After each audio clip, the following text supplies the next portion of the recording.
Kalau kita beramal dengan hadis palsu, maka amal kita juga palsu.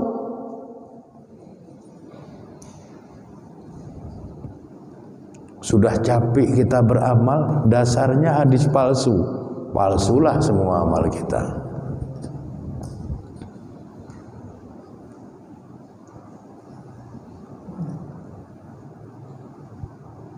Makanya kita harus mempersiapkan generasi yang bisa mewarisi semua yang seharusnya mereka warisi dari ilmu-ilmu Al-Quran maupun dari ilmu-ilmu hadis. Mewarisi ilmu fikih, mewarisi ilmu usul fikih, mewarisi kaedah-kaedah fikihiyah dan lain-lain sebagainya, supaya generasi Islam itu tidak mengalami distorsi, penurunan kualitas ilmu. Karena hilangnya sebuah ilmu itu berarti bertambah gelaplah dunia Islam itu. Ini harus kita ingat-ingat. Para ulama sudah membentengi umat dari hadis-hadis palsu itu dengan menciptakan ilmu al-mustalahul hadis dengan berbagai macam cabangnya seperti yang saya sebutkan tadi. Dan juga sudah menciptakan metodologi penelitian terhadap hadis dengan menciptakan kaedah-kaedah kesahihan sanad dan kesahihan matan hadis. Tinggal apakah ilmu itu bisa kita wariskan kepada generasi kita atau dia akan hilang ditelan zaman bersama dengan matinya orang-orang yang menguasai ilmu itu. Jadi kalau ilmu itu tidak diajarkan atau ilmu itu mau diajarkan tapi nggak ada yang mau nerima, nggak ada yang mau belajar, yang bersangkutan meninggal, ya ilmu itu ikut terkubur bersama jasadnya. Maka dikatakan al-ulama'u masabihu fil ardh. Ulama itu adalah pelita di bumi. Kalau ulama meninggal, maka padamlah satu pelita. Artinya gelaplah dunia atau berkuranglah cahaya yang ada di dunia. Bapak dan ibu-ibu serta anak-anak kami yang dirahmati oleh Allah Subhanahu wa taala.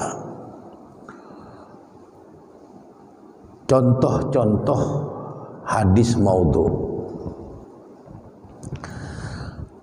Di antara contoh-contoh hadis maudhu itu misalnya hadis yang berbunyi innallaha yuhibbu ayyara 'abdahu ta'ban fi talabil halal.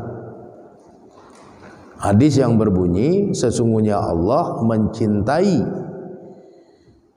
ya, atau menyukai melihat hamba-hambanya yang letih fi talabil halal, dalam mencari rezeki yang halal. Setelah Al-Hafiz Al-Iraqi meneliti hadis ini, maka dia menyimpulkan bahwa hadis ini adalah hadis maudhu atau hadis palsu atau hadis yang dipalsukan. Siapa yang memalsukan? Yang memalsukan Muhammad bin Sahal Al-Attar. Menurut penelitian Imam Ad-Daraqutni, Muhammad bin Sahal Al-Attar ini dia adalah pemalsu hadis. Karena Imam Ad-Daraqutni hidup sezaman dengan dia dan tahu kalau dia adalah pemalsu hadis. Kemudian contoh hadis palsu lainnya hadis yang berbunyi raja'na minal jihadil asghar ilal jihadil akbar. Kami telah kembali dari jihad yang lebih kecil menuju kepada jihad yang lebih besar. Kalau hadis ini dikatakan sabda Nabi, maka dia maudhu, itu hadis palsu. Kenapa? Karena menurut penelitian Imam Ibnu Hajar Al-Asqalani bahwa itu bukan sabda Nabi, tapi perkataan seorang tabi'in yang bernama Ibrahim bin Ablah. Padahal kita sering mendengar orang mengatakan raja'na minal jihadil asghar ilal jihadil akbar, itu adalah hadis Nabi. Kalau dikatakan itu hadis Nabi dalam pengertian marfu, sumbernya adalah Nabi, maka itu adalah dusta atas nama Nabi. Karena yang mengatakan seperti itu bukan Nabi. Nabi nggak pernah mengatakan seperti itu. Lalu itu perkataan siapa? Perkataan Ibrahim bin Ablah. Siapa dia? Salah seorang dari tabi'in. Siapa tabi'in?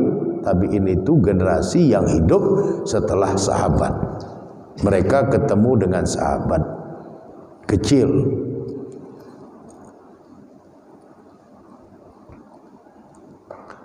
Kemudian contoh lainnya hadis palsu, man soma sahibati yaumal fitri faka'annama somma dahri kulluh. Siapa yang puasa di waktu subuh atau di pagi hari yaumal fitri pada hari raya Idul Fitri, faka'annama, maka dia seakan-akan somma dahri kulluh, telah berpuasa sepanjang waktu. Dibilang ini hadis, tapi ini hadis palsu. Siapa yang memalsukan? Menurut penelitian Imam Ibnu Hibban, yang memalsukan itu adalah Ibnu Al-Bailami. Ibnu Al-Bailami ini seorang zindik infiltran yang dia membuat pengakuan bahwa dia bersama ayahnya itu sudah memalsukan 200 buah hadis.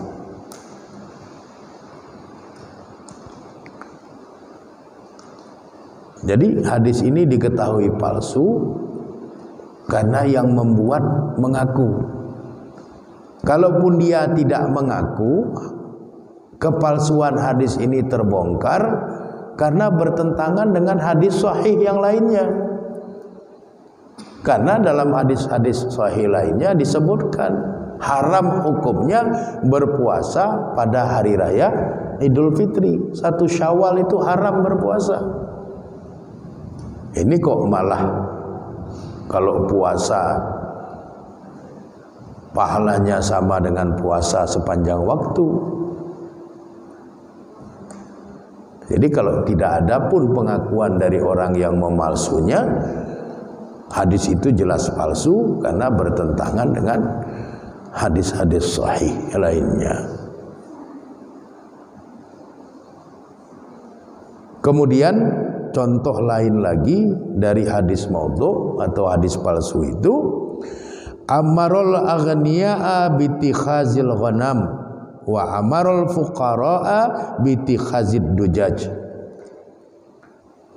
Artinya Nabi memerintahkan orang-orang kaya agar memelihara kambing dan memerintahkan orang-orang fakir untuk memelihara ayam. Hadis ini palsu. Menurut penelitian Imam Ibnu Hibban, yang memalsukan hadis ini adalah Ali bin Urwah Ad-Dimashqi. Ali bin Urwah Ad-Dimashqi ini populer, dia pemalsu hadis dari negeri Damaskus. Coba kalau kita nggak tahu kalau hadis ini palsu, rame-ramelah orang kaya piara kambing, rame-ramelah orang Islamis fakir miskin memelihara ayam. Karena Nabi yang suruh, padahal hadisnya palsu. Jadi bahaya hadis palsu itu. Karena kalau kita beramal dengan hadis palsu, maka amal kita juga palsu.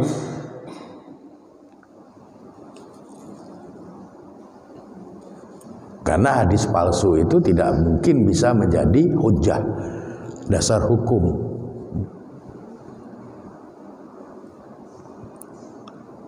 Jadi inilah yang harus kita cermati, harus kita pahami dengan baik. Kemudian yang terakhir, bagaimana cara kita mengetahui bahwa hadis itu maudhu, bahwa hadis itu palsu.